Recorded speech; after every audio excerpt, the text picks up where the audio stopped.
3 मार्च होली है और चंद्र ग्रहण है। इस दिन गाय को बस एक चीज खिला देना, आपको 7 पुश्तों तक धन की कमी नहीं मिलेगी। 3 मार्च की रात आसमान में जो दृश्य दिखने वाला है वह कोई साधारण खगोलीय घटना नहीं है। यह वह रात है जब ब्रह्मांड की सबसे रहस्यमयी और विनाशकारी ऊर्जा हमारी धरती से टकराने वाली है। ज्योतिष और तंत्र शास्त्र में चंद्र ग्रहण को एक ऐसा समय माना जाता है जब ब्रह्मांड के सारे अदृश्य द्वार खुल जाते हैं। इस दिन किया गया एक छोटा सा उपाय भी 1000 गुना ज्यादा फल देता है और अनजाने में की गई एक छोटी सी गलती आपकी आने वाली पीढ़ियों तक का विनाश कर सकती है। क्या आपने कभी सोचा है कि क्यों कुछ घर हमेशा धन से भरे रहते हैं और कुछ घरों में कितनी भी मेहनत कर लो पैसा टिकता ही नहीं?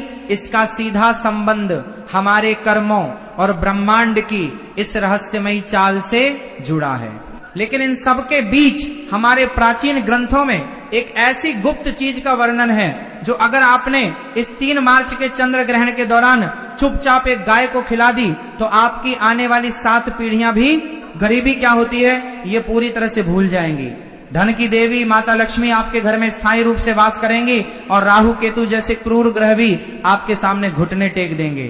वो एक गुप्त चीज क्या है और उसे ग्रहण के दौरान किस विशेष समय पर खिलाना है ये मैं आपको आगे बताऊंगा। लेकिन उससे पहले आपके लिए ये समझना बहुत जरूरी है कि ये चंद्र ग्रहण इतना विनाशकारी और साथ ही इतना चमत्कारी दोनों क्यों है।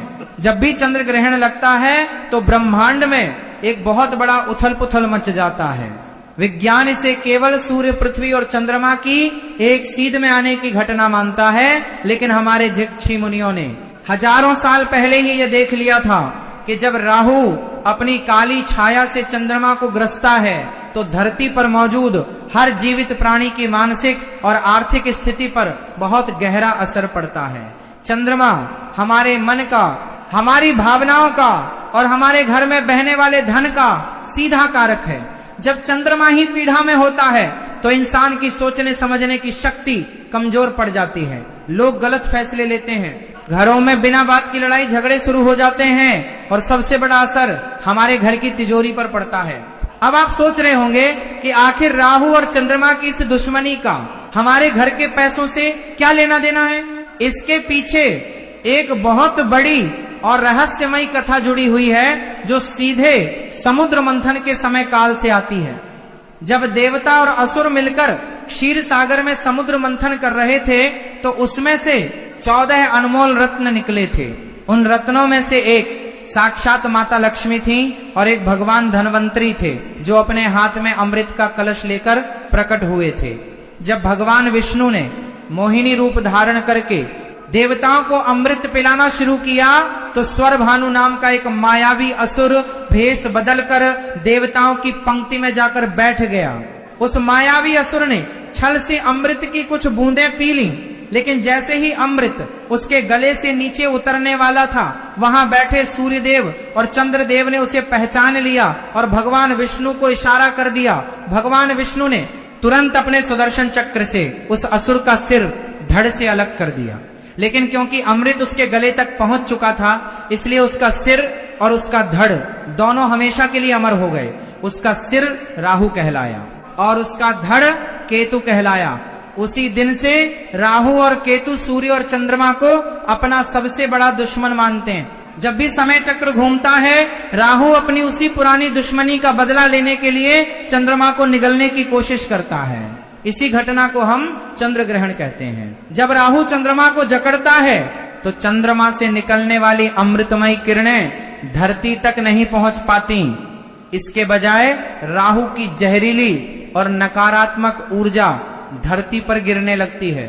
यही वो समय होता है जब नकारात्मक शक्तियां सबसे ज्यादा सक्रिय हो जाती हैं। पुराने लोग आज भी कहते हैं कि ग्रहण के समय कुछ विशेष काम बिल्कुल नहीं करने चाहिए। जो लोग इस समय बिना वजह बाहर घूमते हैं या भोजन करते हैं उनके शरीर में अलक्ष्मी यानी दरिद्रता का प्रवेश बहुत आसानी से हो जाता है। दरिद्रता कोई बीमारी नहीं है बल्कि यह एक नकारात्मक ऊर्जा है जो आपके घर के वातावरण को पूरी तरह से दूषित कर देती है।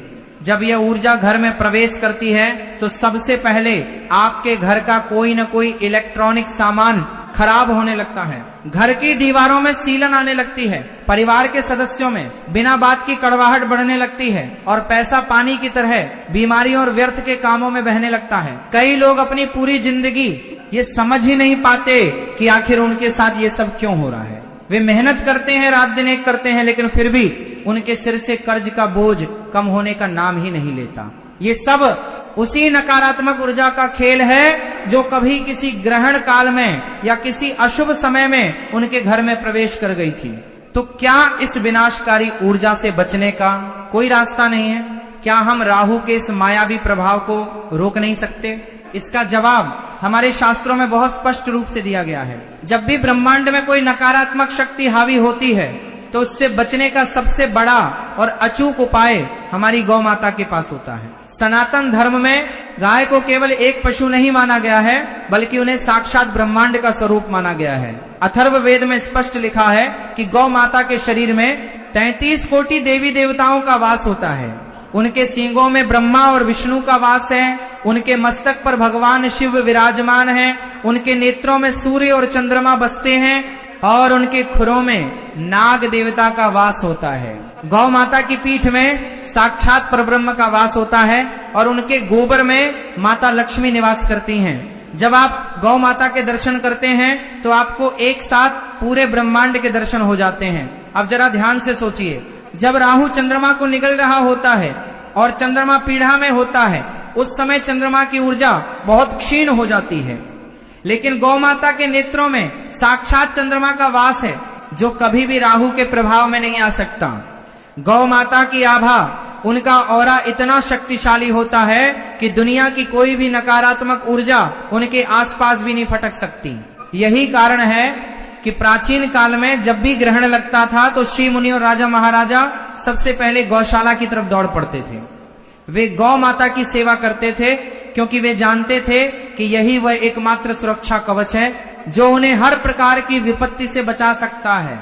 ग्रहण के समय जब राहु का प्रभाव चरम पर होता है, उस समय यदि गौ माता को एक विशेष चीज खिला दी जाए तो ब्रह्मांड की सारी सकारात्मक ऊर्जा आपके पक्ष में काम करने लगती है। गौ माता के भीतर मौजूद 33 कोटि देवता तृप्त हो जाते हैं और आपके ऊपर से हर प्रकार का ग्रह दोष, चाहे वह 7.5 हो, ढैया हो या राहु केतु की महादशा हो, सब कुछ शांत हो जाता है।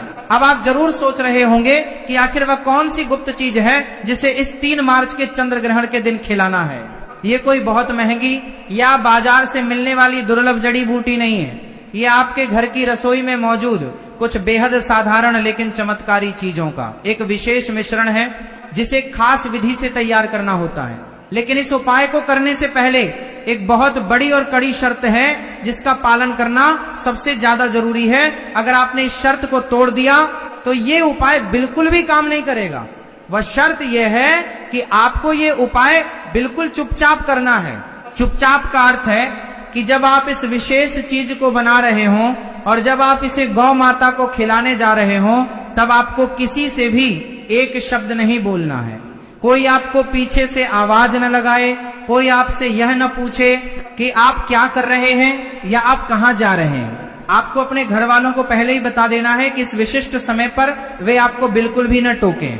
तंत्र शास्त्र में मौन का बहुत बड़ा महत्व है। जब हम मौन होते हैं तो हमारी पूरी ऊर्जा हमारे इरादे और हमारे संकल्प में समा जाती है। यदि हम बोलते हैं तो हमारी ऊर्जा शब्दों के माध्यम से बाहर बिखर जाती है और उपाय का प्रभाव बहुत कम हो जाता है। इसलिए जब आप इस उपाय को करें तो आपका मौन रहना सबसे बड़ी कुंजी है। तो चलिए अब मैं आपको उस गुप्त चीज को बनाने की पूरी विधि बताता हूं। आपको चंद्र ग्रहण शुरू होने से पहले ही, जब सूतक काल चल रहा हो या सूतक लगने से पहले का समय हो, तब आपको अपने घर की रसोई में जाना है। रसोई में जाने से पहले अपने हाथ पैर अच्छी तरह से धो लें और मन में माता लक्ष्मी और गौ माता का स्मरण करें। अब आपको एक कटोरी में थोड़ा सा गेहूं का आटा लेना है। गेहूं को सूर्य का प्रतीक माना जाता है। सूर्य ही इस ब्रह्मांड में ऊर्जा और जीवन का सबसे बड़ा स्रोत है। इसके बाद आपको इस आटे में थोड़ा सा गुड़ मिलाना है। गुड़ मंगल और सूर्य दोनों का प्रतिनिधित्व करता है, जो आपके जीवन में साहस, शक्ति और जमीन जायदाद से जुड़े लाभ लाता है। इसके बाद जो तीसरी और सबसे रहस्यमयी चीज आपको इसमें मिलानी है वह है काले तिल। काले तिल सीधे तौर पर शनिदेव और राहु केतु से जुड़े होते हैं। ग्रहण के समय राहु के अशुभ प्रभाव को शांत करने के लिए काले तिल से बड़ा कोई अस्त्र नहीं है। काले तिल आपके पिछले जन्मों के उन सभी बुरे कर्मों को सोख लेते हैं जिनकी वजह से आपके जीवन में आज दरिद्रता और परेशानियां आ रही हैं।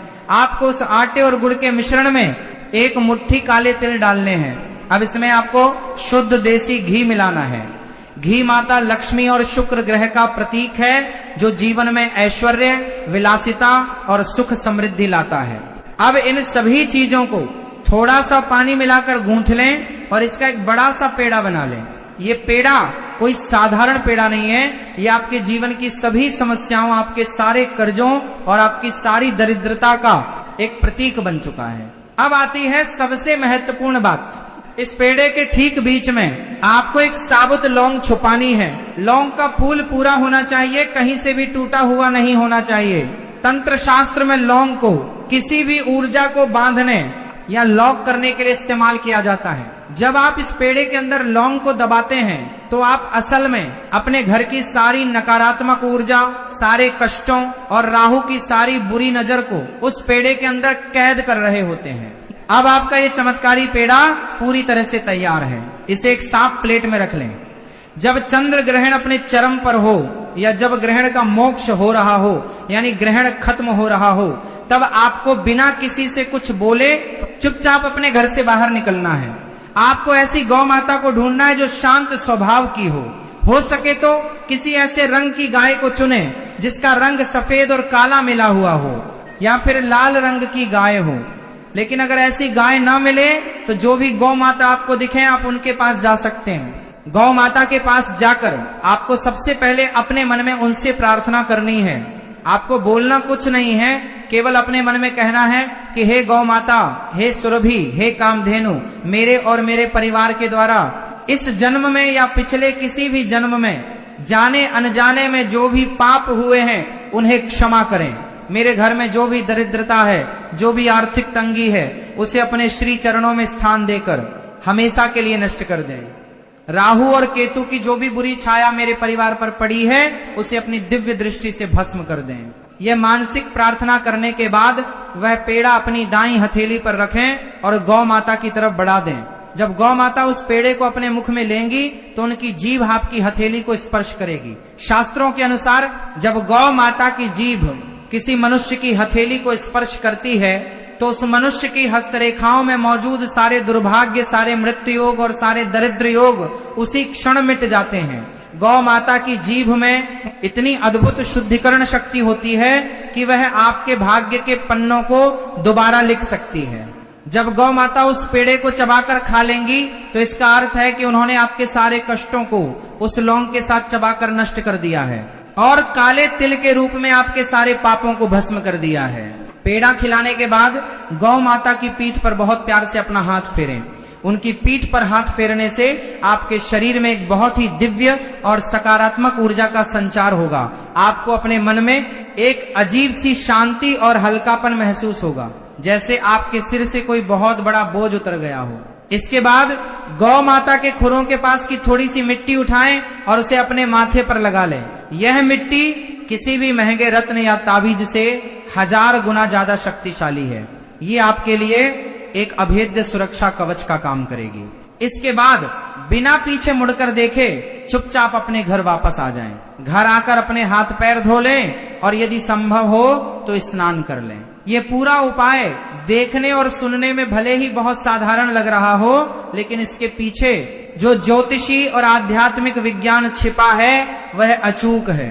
जब आप इस उपाय को पूरी श्रद्धा और विश्वास के साथ करते हैं तो ब्रह्मांड की कोई भी शक्ति आपके जीवन में धन के प्रवाह को नहीं रोक सकती।